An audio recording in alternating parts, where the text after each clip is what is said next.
नमस्कार, news one India में आपका स्वागत है। आपके साथ मैं धर्मराज सिंह। हमारे समाज में कहा जाता है कि बेटी अपने पिता के सबसे करीब होती है और बेटा अपनी माँ के। पौराणिक कथा हो, लोक कथा हो या हमारे और आपके बीच समाज से कई ऐसे उदाहरण हमें मिल जाते हैं जो समाज के लिए प्रेरणा हो। हमने रामायण में पढ़ा है कि अपने पिता के वचन का मान रखने के लिए भगवान राम राजपाट छोड़कर जंगल में रहकर आम जिंदगी जीने को तैयार हो जाते हैं। हमने श्रवण कुमार के बारे में पढ़ा है और सुना है कि अपने माता पिता के लिए वो क्या कर गुजरते हैं।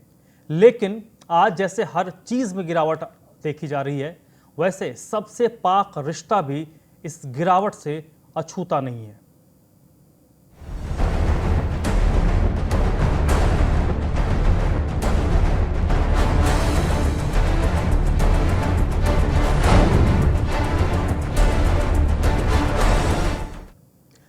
आपको लग रहा होगा कि आज मैं दार्शनिक अंदाज में क्यों बातें कर रहा हूं, तो इसके पीछे एक पुख्ता वजह है। पिछले कुछ घंटों से दिल्ली का एक वीडियो सोशल मीडिया पर लगातार वायरल हो रहा है। इस वायरल वीडियो में जो दिख रहा है वो शर्मिंदा करने वाला है। हमारा समाज किस दिशा में बढ़ रहा है। हम लगातार विकास के रास्ते पर तो सरपट दौड़ लगा रहे हैं, लेकिन विकास के बढ़ते कदम के साथ साथ हमारे सामाजिक ताने बाने की गुत्थी लगातार ढीली पड़ रही है।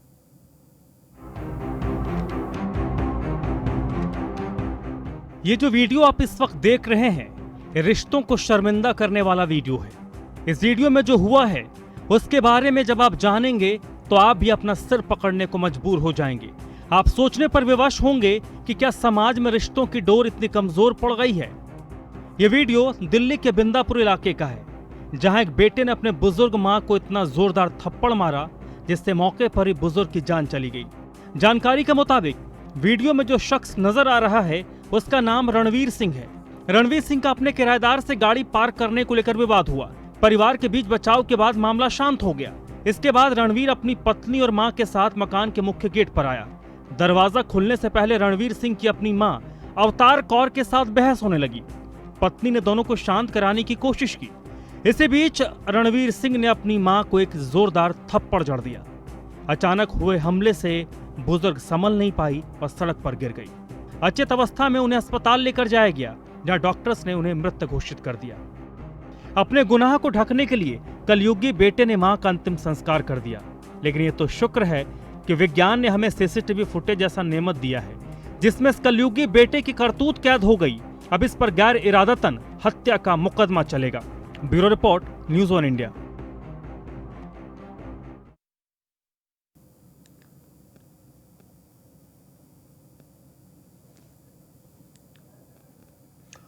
तो चलिए, रिपोर्ट आपने देख ली और ये मुद्दा काफ़ी संवेदनशील है।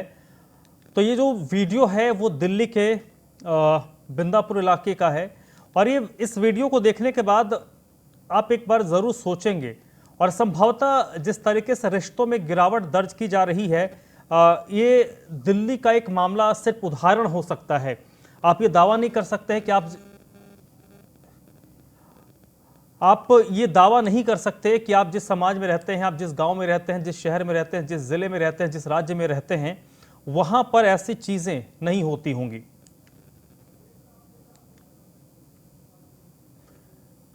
और क्योंकि ये मुद्दा काफी संवेदनशील है तो इस पर हम कोई बहस नहीं करेंगे।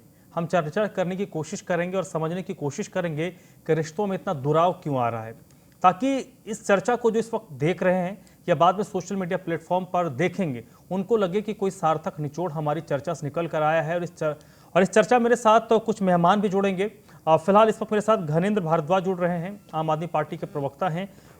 इसके बाद इस चर्चा में आगे कुछ साइकियाट्रिस्ट भी हमारे साथ जुड़ेंगे, समाज सेवक भी जुड़ेंगे, उनसे भी हम इस पर बात करेंगे।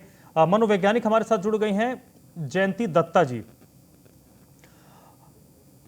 पहला सवाल मेरा आम आदमी पार्टी के घनेंद्र भारद्वाज जी से। सर, पॉलिटिकल मुद्दा नहीं है ये, लेकिन फिर भी एक ऐसा मुद्दा है जिस पर हम आंख नहीं बंद कर सकते, क्योंकि अगर हम आंख बंद करेंगे तो ही बात हो गई ना कि चूहा बिल्ली को अपनी ओर आता देख रहा है लेकिन वो आंखें बंद करके सोचता है कि मैं बच गया। देखिए, निश्चित तौर पर मैंने भी ये घटना देखी, ये वीडियो देखी। मैं बता नहीं पा रहा कि जब से मैंने ये वीडियो देखी है तब से मेरी हालत क्या है। मुझे बहुत बुरा लगा कि संस्कार इस लेवल तक गिर चुके हैं देश में, इस लेवल तक का लोगों में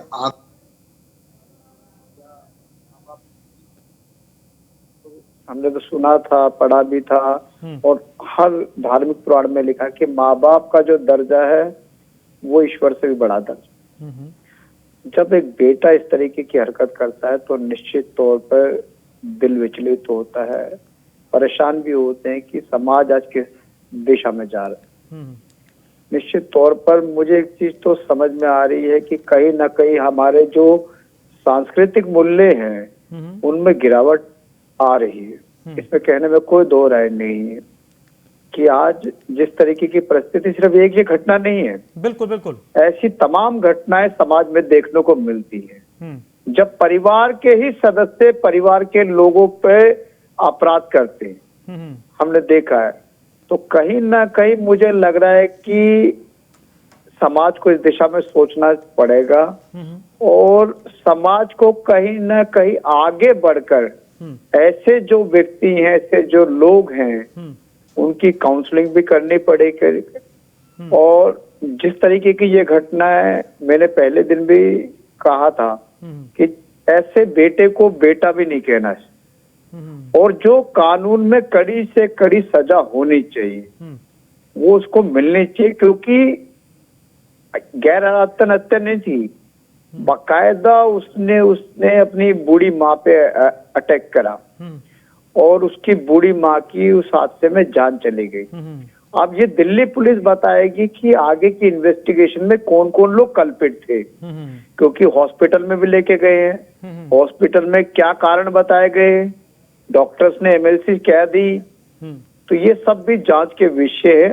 लेकिन अगर ऐसे मामलों में जिन लोगों ने भी इस आरोपी का साथ दिया है, चाहे वो उसकी पत्नी हो, चाहे वो उसका बेटा हो, चाहे डॉक्टर्स हो, जो लोग भी इन्वॉल्व हैं, उनको सख्त से सख्त सजा मिले ताकि समाज को भी एक मैसेज जाए और समाज को भी आईना दिखाना जरूरी है कि इस तरीके की हरकतें समाज में बर्दाश्त नहीं की।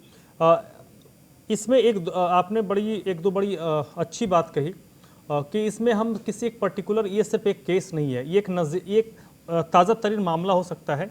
ऐसी चीज़ें हर जगह देखने को मिलती हैं। जयंती दत्ता जी हमारे साथ जुड़ गई हैं, मनोवैज्ञानिक हैं। मैं आपसे समझना चाहूँगा कि आखिरकार मनोविज्ञान के नज़रिए से माँ और बेटा, माँ बाप हो, बेटा बेटी हो, एक बड़ा पाक रिश्ता है। ऐसी क्या स्थिति पैदा हो जाती है कि अगर मेरा किसी से सड़क पर झगड़ा हो तो एक बार मैं असॉल्ट के लिए सोच भी सकता हूँ, लेकिन मेरी माँ से अगर मेरी कोई बहस हो तो मैं उन पर हाथ नहीं छोड़ सकता। मेरे फादर से अगर मेरे से कोई बहस हो तो मैं उनसे तर्क वितर्क कर सकता हूँ, हाथ नहीं छोड़ सकता। तो जो बेटा अपने माँ बाप पर हाथ छोड़ देता है, मनोविज्ञान के हिसाब से ऐसी क्या मानसिक स्थिति बनती है?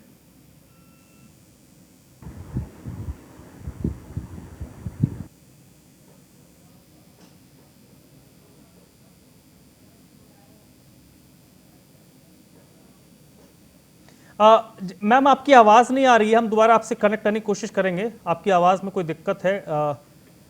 प्रियंका गांगुली हमारे साथ जुड़ गई हैं। मैम आपसे, क्योंकि आप समाज में रहती हैं, सामाजिक कामों में से आप जुड़ी हुई हैं, आपको दिल्ली का मामला पता होगा कि दिल्ली में क्या हुआ है, बिंदापुर में। ये जो घटना है, मैं ये नहीं मान सकता कि इस पर्टिकुलर घटना में कि एक दिन ऐसा हुआ होगा कि बेटे ने अपनी माँ पर हाथ छोड़ दिया। मुझे जहां तक लगता है, मैं जहां तक सोच पाता हूं, जहां तक मेरी बुद्धि जाती है, इससे पहले भी इसने अपनी मां के साथ ऐसी हरकतें की होंगी। वर्बली की होंगी, फिजिकली की होंगी। वर्बली तो डन है कि इसने किया होगा, फिजिकली की है या नहीं है ये जांच का पहलू हो सकता है। लेकिन जब कोई बेटा अपने माँ बाप के साथ इस तरीके से बिहेव करता है तो सोसाइटी के लोग होते हैं, घर के लोग होते हैं, आस पड़ोस के लोग होते हैं, वो इस चीज का प्रतिरोध क्यों नहीं करते? बहुत अच्छी बात आपने, बहुत ही इंपॉर्टेंट बात आप कह रहे हैं कि समाज में जो हमारे आसपास लोग रह रहे हैं वो सिर्फ मूक दर्शक क्यों बने होते हैं। मतलब अगर आप रिकॉर्ड उठा के देखें तो पिछले 4-5 साल में जब से हमारे को मीडिया के थ्रू ऐसे अलग अलग जगह पर अलग अलग घटनाओं के बारे में सूचना मिल रही है, तो अलार्मिंग ये है कि आपने बहुत सही बोला कि ये एक दिन की घटना नहीं है, क्योंकि ऐसा नहीं हो सकता है कि एक दिन ये विवाद उठा और सड़क पे उसने अपने माँ पर हाथ उठाया है। आप बिल्कुल सही कह रहे हैं। आई एम श्योर ये घर में ये हरकत ये कर रहा होगा, मगर समाज के जो सो कॉल हमारे आसपास के लोग हैं, बड़े हैं, बुजुर्ग हैं, यंगस्टर हैं, जो सोचने वाली बात है कि उनमें से किसी ने आकर इसका विरोध नहीं किया। राइट तो एज अ समाज बहुत, अभी मैं सुन रही थी आप किसी और से बात कर रहे थे, तो बहुत बड़ा उन्होंने सवाल उठाया है कि हम सामाजिक तौर पे किस दिशा में जा रहे हैं, ये सोचने वाली बात है कि क्या हम अपने आप में सीमित होकर रह गए कि हमें कोई फर्क नहीं पड़ता जब तक हमारे घर में ऐसा कोई इंसिडेंट ना हो, और हम अपने फ्यूचर जनरेशन को, जो यंगर जनरेशन है, उसको क्या मैसेज दे रहे हैं। तो बिल्कुल इस पे कार्रवाई तो बहुत स्ट्रांग होना चाहिए, मगर ये समाज को झकझोर देने वाली बात है कि आज अगर बच्चे माँ बाप पे हाथ उठा रहे हैं, बड़े बुजुर्ग पर हाथ उठा रहे हैं, तो कहीं ना कहीं सामाजिक तौर पे हम बिल्कुल फेल होते जा रहे हैं। बिल्कुल। घनेंद्र जी, आपने जो बात कही सर, क्योंकि ये कोई, मैंने शुरू में ही कहा, ये कोई पॉलिटिकल बहस हम नहीं कर रहे कि हम एक दूसरे पे आरोप प्रत्यारोप करें, और ऐसे मामलों पर पर्टिकुलरली मेरा अपना यकीन है, जिसपे शायद घनेंद्र जी भी सहमत होंगे, प्रियंका जी आप भी मैम सहमत होंगी, कि ऐसे मामलों पर हम लॉ एंड ऑर्डर को, पुलिस को, प्रशासन को कटघरे में नहीं खड़ा कर सकते, क्योंकि हर घर के बाहर एक कांस्टेबल को नहीं खड़ा किया जा सकता। चलिए थोड़ी देर के लिए मान ले कि घर के बाहर खड़े कर दे, घर के अंदर नहीं खड़ा किया जा सकता, सिक्योरिटी के घर के अंदर तो खड़ा नहीं किया जा सकता। तो यहां पर सर ऐसी चीजों में समाज की जो भूमिका है, और ये दिल्ली का मामला है, मुझे जहां तक लगता है हमारे जो दर्शक हैं, आप लोग भी, अधिकतर लोग ग्रामीण परिवेश में हैं, गांव में भी ऐसी चीजें देखने को मिलती है और वहां भी कोई काउंटर नहीं करता है। ये तो चलिए शहर है, एक फ्लैट में आदमी है, दूसरे की बिल्डिंग में कौन रहता है पता नहीं है, गांव में तो सब एक होते हैं। गांव में भी ऐसी चीजें बढ़ रही हैं और इन चीजों का गांव में भी काउंटर नहीं होता। घनेंद्र जी, देखिए दो चीजें हैं। मेरा ये मानना है कि कहीं ना कहीं सांस्कृतिक जो हमारे मूल्य हैं उनमें गिरावट आ रही है। शहरों में बहुत तेजी से गिरावट आ रही है, लेकिन ग्रामीण परिवेश में भी आ रही है। कहीं ना कहीं हमें अपनी आने वाली जनरेशन्स को बताना पड़ेगा कि क्या हमारी संस्कृति है, क्या हमारा कल्चर है, माँ बाप का क्या स्थान है, भाई का क्या स्थान है, बहन का क्या स्थान है, पड़ोसी को कैसे सम्मान देना चाहिए, रिश्तेदार को कैसे सम्मान देना चाहिए, ये सब चीजें बताने की है। वो कह रहा है कि आज की जो जनरेशन है वो बहुत फास्ट चल रही है, जमाना बहुत तेज चल रहा है। अब तेज चलते जमाने में कहीं ना कहीं हम लोगों की भी गलती है, एज अ पेरेंट्स और एज अ सोशल एक्टिविस्ट, हम लोगों की गलती है कि हम लोग भी अपने बच्चों को जो हमें शिक्षा देनी है, नैतिक शिक्षा, उस नैतिक शिक्षा पे हम ध्यान नहीं दे। हम भी उसको कह रहे कि बेटा पढ़ाई कर, IAS बन जा, इंजीनियर बन जा, लेकिन कहीं ना कहीं हम उसे ये नहीं बता पा रहे कि IAS इंजीनियर तो बाद में बनेगा, लेकिन पहले अच्छा इंसान बन जा। तो जो नैतिक शिक्षा है, हमारी दिल्ली सरकार ने भी लगातार इस पे बल दिया है। हमने दिल्ली में इस तरीके की क्लासेस चलाई, हैप्पी करिकुलम क्लासेस, क्योंकि आज की डेट में स्ट्रेस बहुत है। शहर की जिंदगी में बच्चा हो, बड़ा हो, नौकरी वाला हो, बिजनेस वाला हो, बहुत स्ट्रेस साथ में लेके चल रहा है।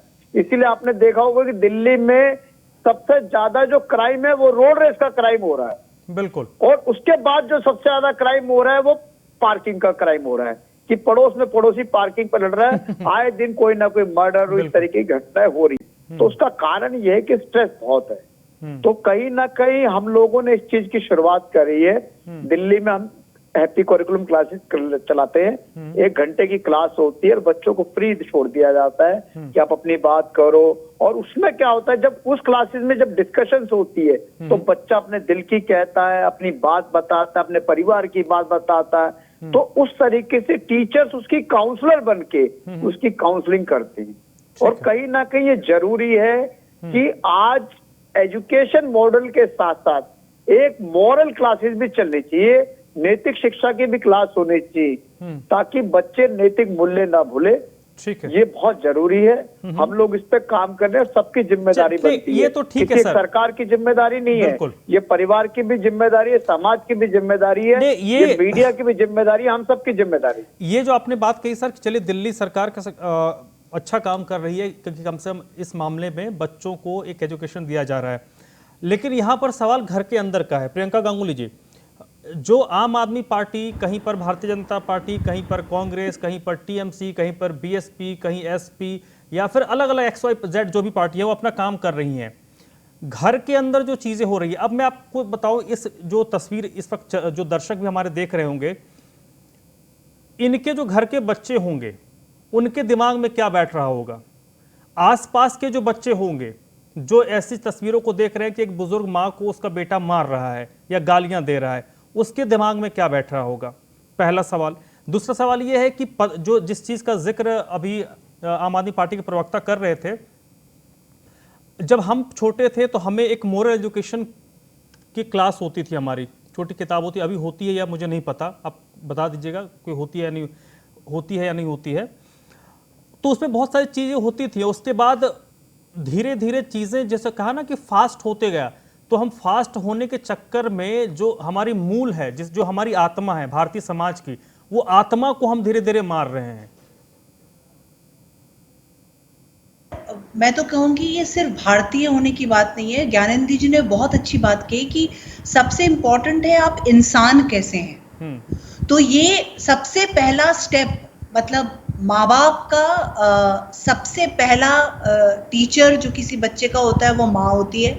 तो घरों में, बिल्कुल घरों में आप अपने बच्चों को एक रैट रेस में ना डालकर कि भाई तुम्हें 90% नंबर आना चाहिए, तुम्हें IAS बनना है, तुम्हें इंजीनियर बनना है, तुम्हें ये बनना है, तुम्हें वो बनना है, कहीं ना कहीं जो उसको एक अच्छा इंसान बनाने का शिक्षा है उसको हम कंप्लीटली भूल गए। दूसरा, बिल्कुल सही बोला ज्ञानेंद्र जी, जब मैं भी स्कूल में थी तो हमारा एक पीरियड होता था जिसको हम कहते थे एजुकेशन इन ह्यूमन वैल्यूज, जिसमें आपको ये बताया जाता था कि आपसे जो बड़े हैं, आपसे जो बुजुर्ग हैं, आपके जो गुरु हैं, उनसे आपको कैसे बात करनी है, पांव छूना है, शिष्टाचार, अगर आप सड़क पे जा रहे हो तो आपसे नीचे तबके के लोगों से भी आपको कैसे बात करनी है। तो ये शिक्षा अगर आप मॉडर्न एजुकेशन सिस्टम में देखें तो ये कंप्लीटली मिसिंग है। हम बच्चे को और सभी तरीके से तो बिल्कुल बना रहे हैं कि वो कम्पेटिटिव बनता है, वो बहुत अच्छा अंग्रेजी बोल रहा है, वो हॉर्स राइडिंग बहुत अच्छा कर रहा है, मगर कहीं ना कहीं जो उसका एक ढांचा हम तैयार करना चाह रहे हैं कि वो एक इंसान अच्छा बने और उसके लिए जो वैल्यू सिस्टम आपको डालना है वो कंप्लीटली मिसिंग है। तो कहीं ना कहीं एजुकेशन सिस्टम में भी ओवरऑल की जरूरत है।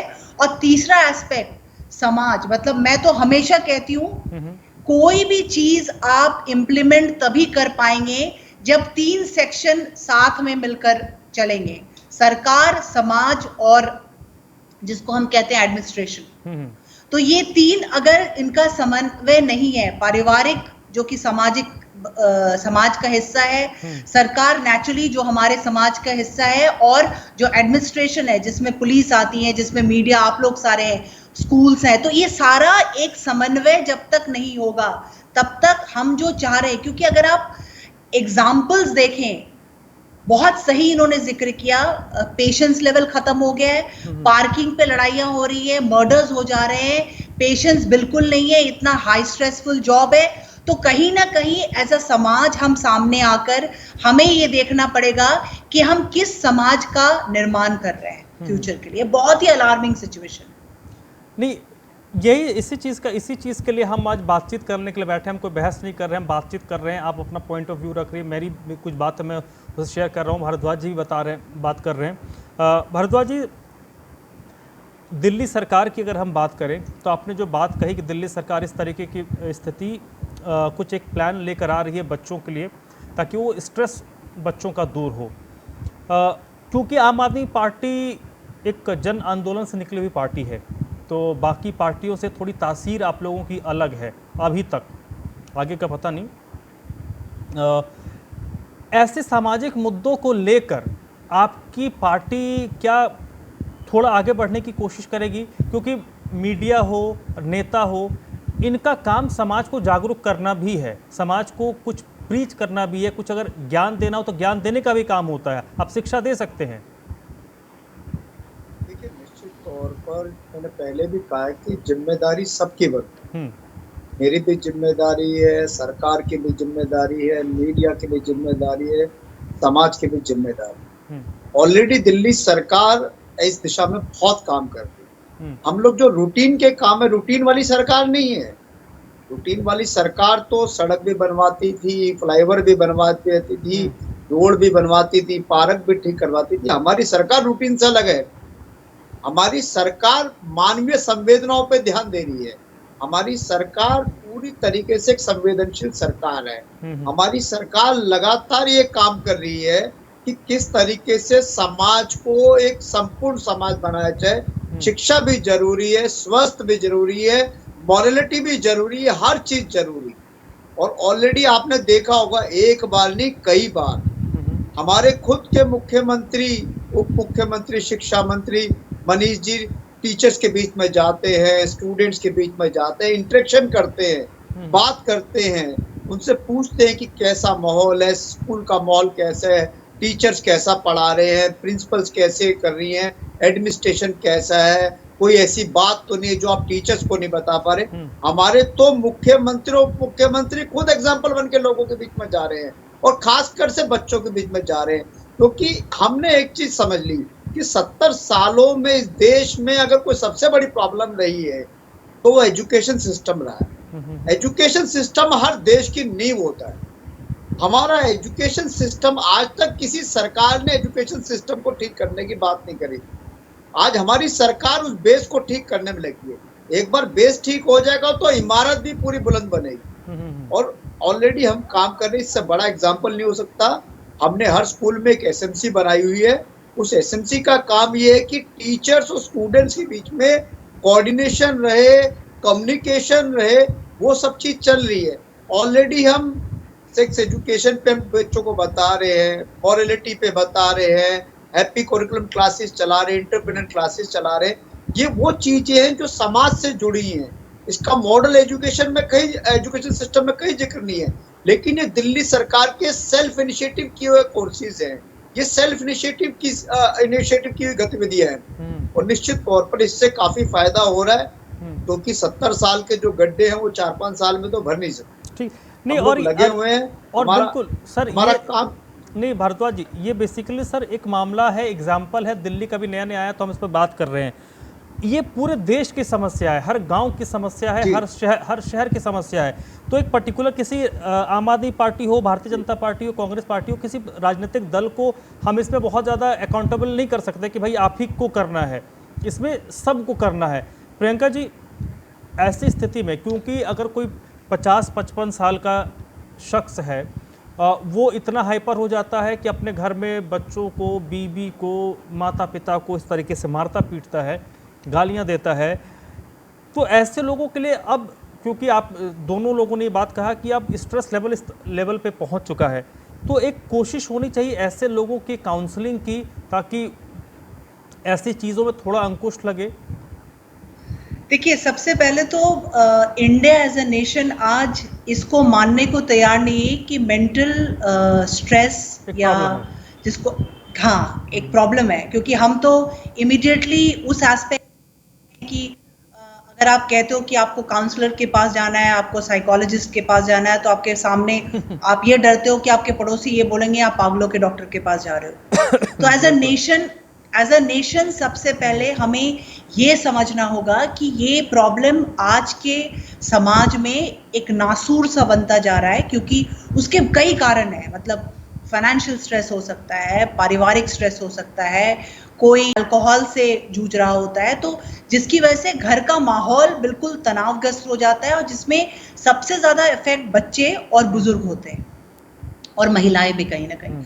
तो सबसे पहले तो एज अ नेशन मुझे लगता है हमें जागरूक होना पड़ेगा कि ये मेंटल स्ट्रेस, मेंटल ट्रॉमा एक बहुत ही बढ़ता हुआ प्रॉब्लम है इस कंट्री का। इसको एक्सेप्ट करें, एक दूसरे की मदद करें। अगर कोई इससे जूझ रहा है और आप उससे बात कर सकते हैं, आप उसको समझा सकते हैं, तो प्लीज आगे बढ़िए, उसका हाथ पकड़िए और उसको सही दिशा में लेकर जाइए, क्योंकि कहीं ना कहीं मानव जिसको कहते हैं ना, इंसानियत के नाते आपका ये फर्ज बनता है।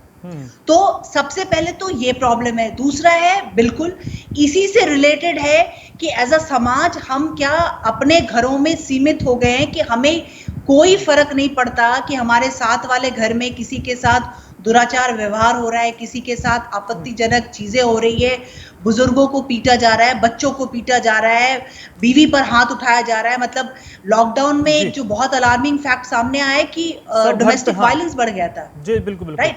तो आई थिंक एज अ समाज मैं बार बार रिक्वेस्ट ही करती हूँ कि एज अ समाज लोगों को बाहर आकर एकजुट होकर। सर 10 सेकंड में एक चाहूंगा आपसे रिप्लाई, क्योंकि वक्त खत्म हो गया है।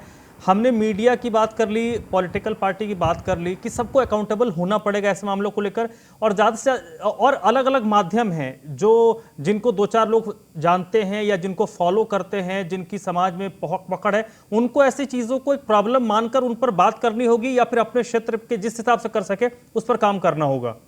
देखिए, निश्चित तौर पर मैंने पहले भी कहा है कि सब लोगों की बराबर की जिम्मेदारी बनती है। सरकार की भी जिम्मेदारी है, समाज की भी जिम्मेदारी है, परिवार की सबसे बड़ी जिम्मेदारी है, क्योंकि कोई भी क्राइम और कोई सबसे पहले परिवार से निकलता है। जब परिवार उस क्राइम पे चुप्पी लगाता है तो उसके हौसले बढ़ते हैं, फिर वो बिल्कुल सर, शुरुआत वहीं से होती है। घनेंद्र भारद्वाज जी, बहुत बहुत शुक्रिया सर आपका इस चर्चा में, आप हमारे साथ जुड़े बातचीत में। ठीक है सर, वक्त खत्म हो गया है। बहुत बहुत शुक्रिया आपका। जयंती दत्ता जी हमारे साथ थोड़ी देर के लिए जुड़ी थी, मनोवैज्ञानिक, उनका भी बहुत बहुत शुक्रिया। प्रियंका जी मैम, आपका भी बहुत बहुत शुक्रिया। तो कुछ जो कॉन्क्रीट बात निकलकर सामने आई है, आप अपने बच्चे को IAS बनाइए, IPS बनाइए, डॉक्टर बनाइए, इंजीनियर बनाइए, जो बनाना है बनाइए, लेकिन उससे पहले उसको एक अच्छा इंसान बनाइए। ये सबसे बेहतर और सबसे बड़ी चीज़ है, क्योंकि अगर वो बेहतर इंसान नहीं बनेगा तो शायद कल को आपकी भी इज्जत नहीं करेगा। दूसरी चीज़ कि जो प्रॉब्लम्स हैं, अगर स्ट्रेस एक समस्या है तो स्ट्रेस को एक समस्या मानकर हमें समझना होगा कि वो भी एक समस्या है और उसको हमें उसी तरीके से टैकल करना होगा, और ऐसे घटनाओं में सबसे पहले समाज को आवाज़ उठानी होगी। तो आज की चर्चा में बस इतना ही।